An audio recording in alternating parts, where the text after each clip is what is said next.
So Isaiah, you don't only make plugins. No, I don't only That's not make all Yeah, you that's do. all. It's actually funny Yeah, enough. you don't Nerd only make stuff. plugins. It's like the last year type thing for me. Yeah. You don't Yeah. only make plugins. You also produce, mix and master.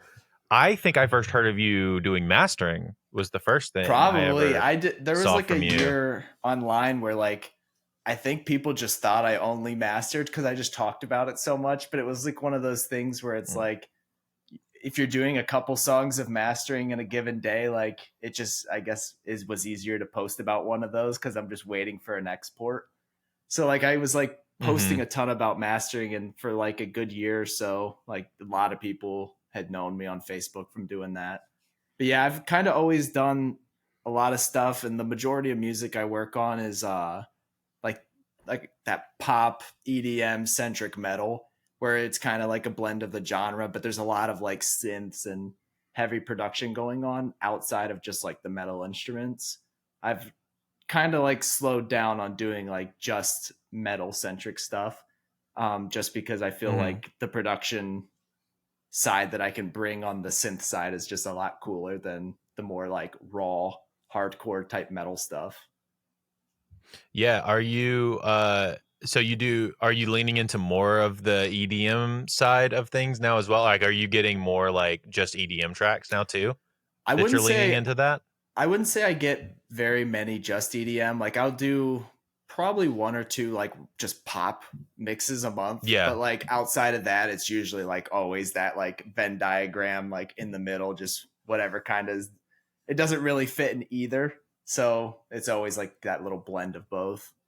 Yeah, very cool. Yeah, is there something that you're like really stoked on that you've been doing production wise lately, like from a production or mixing standpoint? Something that you're like, yeah, this is really sick, and I just found this out.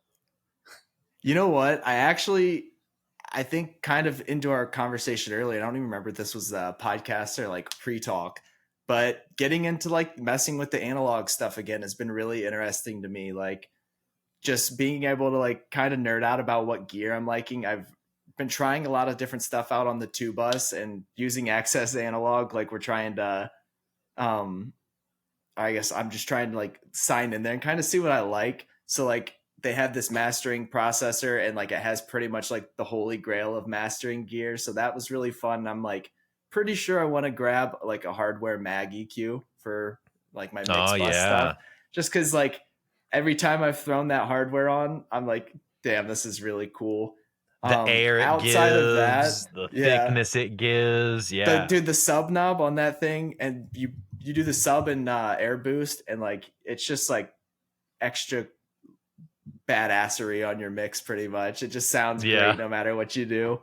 And on a production level, honestly, I've just been the past like 6 months just really focusing back on the song, and I think I had lost a little bit of that in terms of just like really trying to help build the song up from the production process up, and just trying to get more into like being more involved on the song the whole way through, just so that everyone in the end is like coming out with something they're really, really stoked on and proud of is like the biggest thing for me right now. But that's kind of like less of a specific technique, more so just like focusing in and helping with the songwriting side of things more than just like taking the files. And is there something that you're finding in that process that you're like really honing in on, like a specific aspect of that process?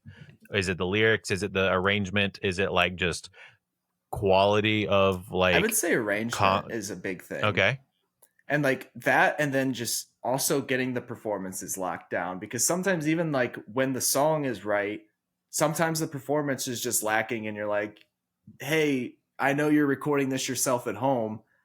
From, you know, someone who's hearing this for the first time, I think there's like areas we can improve here, and like I don't think you're producing the vocals enough in the chorus. So like even the simple additions of like adding in, you know, a random chorus line on the guitar or something, like just octaves on the guitar to really like build up the production a little bit, or something, you know, on one like EP I'm working on right now.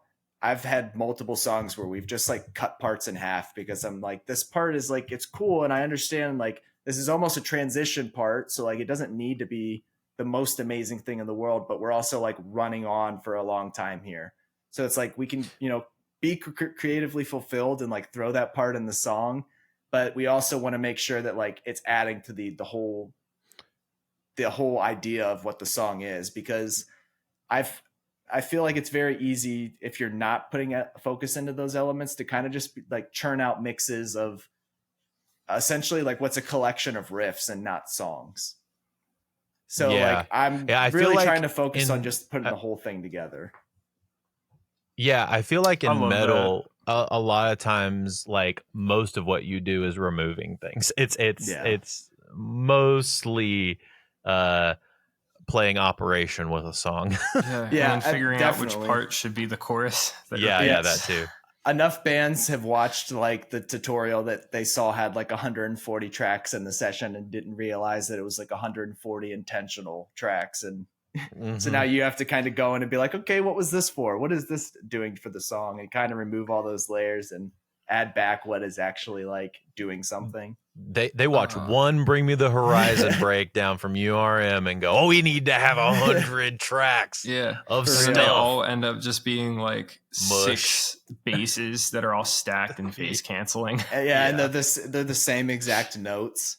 Like those are, I feel like the biggest things that I'll do is like, I'll hear synths from a band and be like, okay, we're playing the same notes as the guitar here. So like, let's change that part. And like, let's just make it, even if it's like a very simple lead line, let's get those notes different. So they're taking up like a different area of the song, and like trying to just build out the song and using like kind of just the knowledge I've picked up from working with a lot of other bands, and, seeing which ones have done stuff right, which ones have done stuff differently. And just kind of like trying to help out every band I'm working with, because I think it's all of our goal just to have like the best song possible in the end. So just kind of being more in service of that. And it's not even really like a service I'm doing. Like, I don't tell these bands like, oh, you're paying me this full production price. But, we do kind of like, I think everyone benefits in the process by putting a lot more thought into like the song before we mix it. And even if that is like, just retracking guitars, like it could be a simple note where I'm just having them do something like that, or really just rebuilding out a whole chorus and being like, okay, everything's really cool, but let's strip it down and like, let's come in with intentional layers for this chorus. So it's not just like stacking stuff and doubles. I was working with this artist, and he was supposed to come down here and like write for like a week with me and Lee. And then typically how we work is like, we sit down, we write the song, we cut the vocal, and then we'll go ahead and like produce it after the session. And he's like kind of going through like an existential crisis. And he's like, here's the deal. I still really want to do that, but I also don't know what I want to sound like, because he kind of came up in like metal, and then he accidentally became an influencer in like the alternative space. Yeah. And so he was trying to make music that fits into that space, but he doesn't really like it.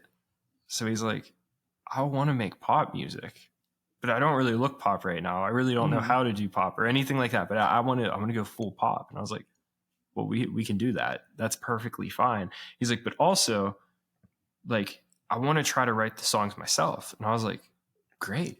If I don't have to write anything, that makes me really, really happy. Yeah. It's like, there's a lot of times whenever like you're writing way more than the artist, and then the whole time you're just questioning it. Like, are you lying to me? Do you actually like it? Yeah. And I can't stand that, because I just, the whole time, then I start overthinking everything. Because, it's my idea. Therefore, obviously it's not good. And, so he was like, I'm buying a recording rig and I'm getting a Telefunken sponsorship, and I'm going to like write these songs. I'm going to cut the vocals. I'm going to learn how to do that. I'm going to send them to you. And so I just got in the first couple sessions from him, and it's kind of cool, like listening to it. I mean, like, that's way better than the idea I had. That kind of sucks. So I'll give you my idea for that, It's really cool just kind of like letting the artist like have a full first pass on it. And then you can kind of edit it down from there. And that has been super, super sick. That's been super sick. That is sick. I love that so much because, like, I don't know. I think I think there's something to love about like every creative process, but whenever like you've kind of been working the same way and then you get to do like a complete 180, it's always really, really exciting. Yeah, totally.